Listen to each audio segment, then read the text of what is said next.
everyone. I'm an optimist. I like to look for opportunity. Now, I tell you that because for the first couple of minutes of what I'm going to say, you may doubt it. So please hold on.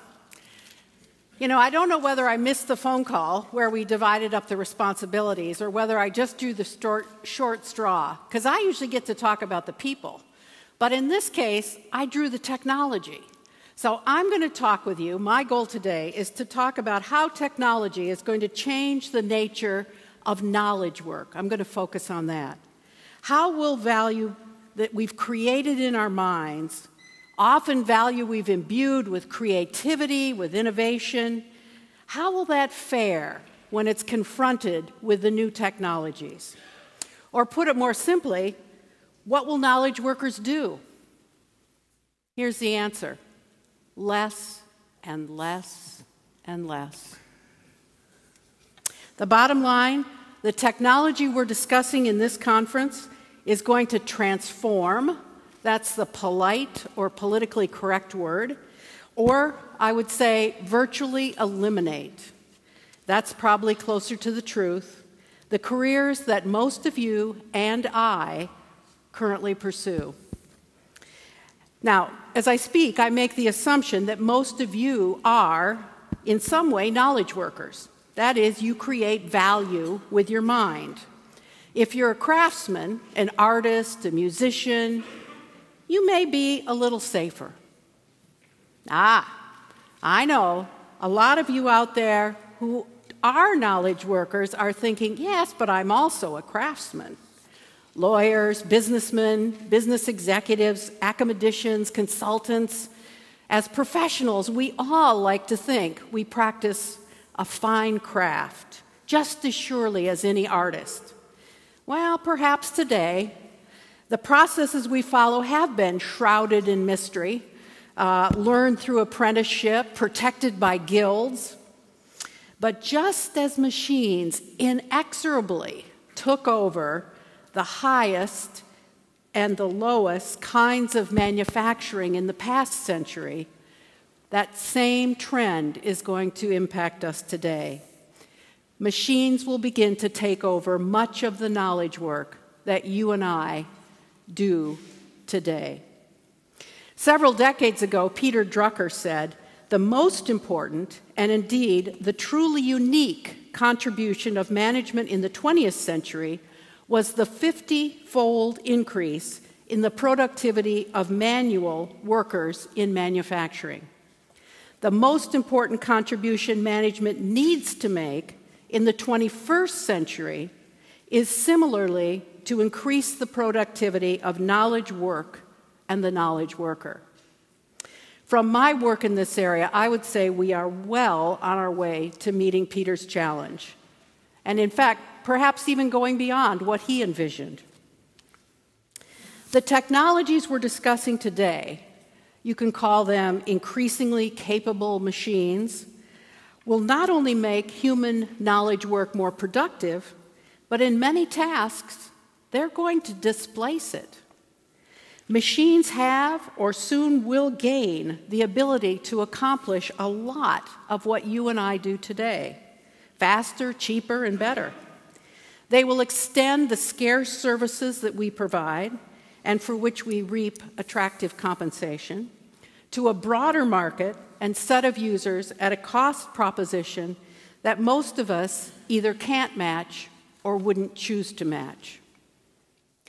Now, I grant you, technologies are going to do it in a different way than you and I do, and that's important to keep in mind. Many of you probably remember what was perhaps the first big man versus machine competition, that being in 1997, Garry Kasparov's, the Grand Chess Champions, competition with IBM's Big Blue. Now, just for perspective, I want you to note that 20 years before that occurred, in the early 1980s, anybody you talked to would have said that competition was impossible. You couldn't build a computer able to play chess. Because as we know, when humans play chess, we play it with intuition, with instinct, with creativity. We can't build a computer that does that. And so the idea of that competition was dismissed in the 80s. But by the 90s, Big Blue had won. In fact, what happened is they came up with a new approach, a very different way of getting to the end result, brute force computing.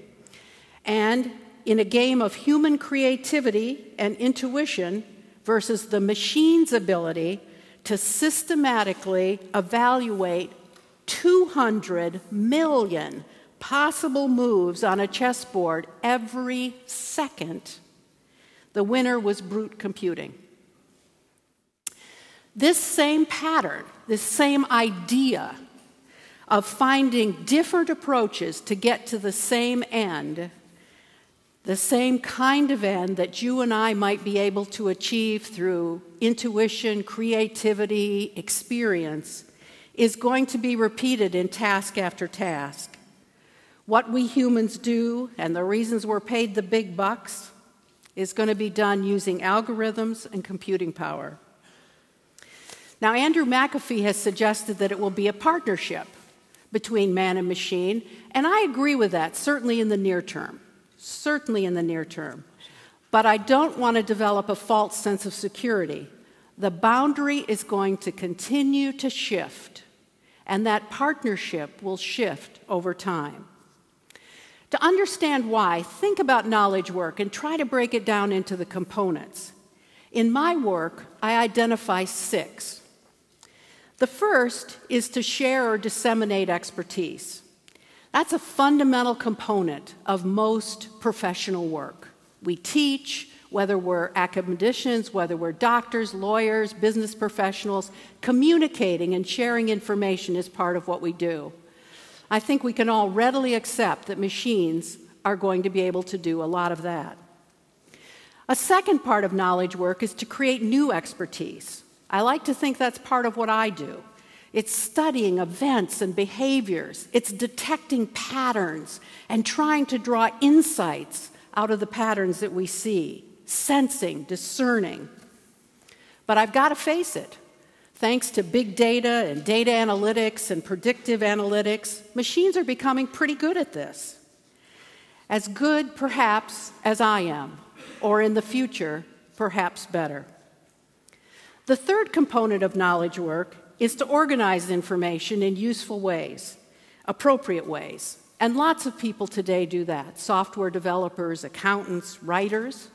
It's based on logic, it's based on algorithms, and again, it's something we can teach machines how to do. Now we begin to move into an area where I will say it gets a little grayer about the machine-human interaction. The fourth area of knowledge work is to assess and recommend. We all say, machines can't do that. That's the primary function that most of us probably play, whether you're a business executive or a consultant or a lawyer or an academic. You listen to problems, you evaluate options, you consider risk and possibilities, you apply your best judgment, you get in touch with resources that may be scarce, and you deliver a recommendation. Can a machine do that? Well, again, you probably remember the IBM Watson that competed on the quiz show Jeopardy very successfully. Watson in 2011 beat the 2 best Jeopardy players of that time, the 2 best humans. What do you think old Watson's up to today? He's learning how to assess and recommend, specifically in healthcare. He's performing diagnoses and preparing treatment plans. And as best we can tell, although IBM is pretty closed-lipped about it, it looks like Watson is already outperforming humans in these tasks. So don't doubt that the day will come for most professional problems, whether they're in medicine, law, business, where users will be able to describe their problem to a machine and receive a reasoned response, useful advice, and even a polished presentation. You say, Well, for some professions, maybe, right? But not yours. Because a lot of the advice you provide really depends on your ability to understand and read people. It's not just about analyzing facts, it's that people part that matters. Well, machines that can detect emotions are also burgeoning. They have the ability to understand things like whether a smile is fake and forced or whether it's the result of pure joy. Smartphones can already be configured to tell whether we're stressed or lonely or depressed or being productive. This capability, which many call affective computing, can detect and increasingly express emotions. And together with other capabilities, I hate to say, it will allow machines to assess and recommend solutions to many of the kinds of problems you and I tackle at the moment. And then we get to the last two components that I consider in knowledge management, knowledge expertise. They are, fifth, to decide, and sixth, to innovate. Now, I consider deciding, my definition of deciding, is having to choose between multiple outcomes, all of which are good, are rational, all of which a machine would give the green light thumbs up. And so it becomes a matter of choice. That's deciding.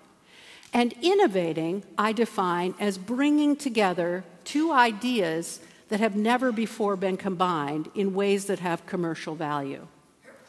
Now, clearly, computers can contribute to both of those, but I think there will continue to be important roles for the human being to play in those areas of knowledge work. They're small slices, folks.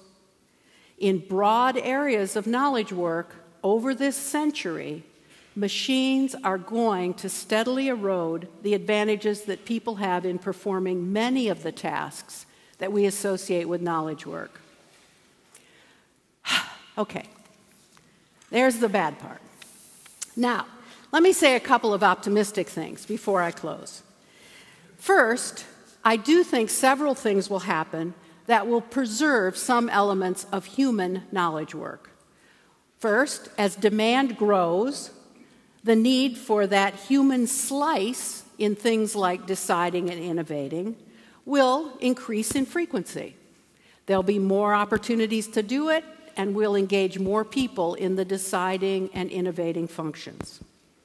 Second, new tasks will certainly appear, things I don't even know about. Who would have guessed data analytics would have been a thing some years ago? There'll be something else 20 years from now. And third, some portion of the market is going to prefer human-made knowledge, just like some people now prefer human-made art. Recognize, though, that this somewhat nostalgic preference will probably come at a high price. The second optimistic thing I would say is I do believe that there are very important components that will remain free from encroachment by machine. And here's where the wonderful power of this conference comes into play. The whole idea of the human capability. Because the two areas that I think are free from encroachment are relational tasks and decisions that involve values or morals. Things that have to do with how we connect with each other, how we share in the joy and empathize with the pain, and how we choose among decisions where the choice has to be around our values or our morals. This requires people who know about things like collaboration and meaning, openness to new ideas, things that are important in managing in the digital age. And finally, the third element of optimism and good news, none of what I said is going to happen overnight. We've got decades, several decades at least. And in those decades, there are some fantastic near-term opportunities you can take advantage of. Here's what I think you need to do in the near term to take advantage. And again, my point is, jump on these machines, capitalize on it, don't fight it. So in the near term, what you need to do is change the way you organize work in your organizations. Get rid of titles and organize by task. Most of the work we do should be broken into projects as opposed to individuals with broadly assigned roles. Secondly, change the way you integrate work. Reduce dramatically your dependence on scheduling and planning, and begin to rely on real-time, instant coordination. Look at every process in your business and insert coordination wherever you can. And the next couple have to do with this issue of humanity. The third point I would make about change is you must accept that the value that will be created in this century will come from the discretionary effort of people. And by that I mean not by things you can force them to do. There's nothing you can force the people in your organization to do that will create value. Value comes from them wanting to do something extra. And for that, you have to understand humanity. You have to understand how to create an environment that will stimulate that.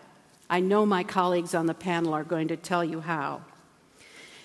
And fourth, you have to understand the people and the way they want to relate to work. The previous panel spoke about contingent workers, and I think we all, at least those of us who are my age, have an instinctive negative reaction. Wouldn't that be terrible? The reality is young people today don't expect to be tied to an institution. They find more security in their own skills and capabilities than they do in any promise any institution could ever make to them. What they want from you is help developing those skills. So the fourth thing you need to begin immediately is to develop those multiple relationships and understand the people in your portfolio in a sophisticated way. Bottom line, don't fight the machines. Get your companies ready today and get yourself ready through a greater recognition of the role that this humanity will play in the slice that remains for humans to perform. Thank you. Okay.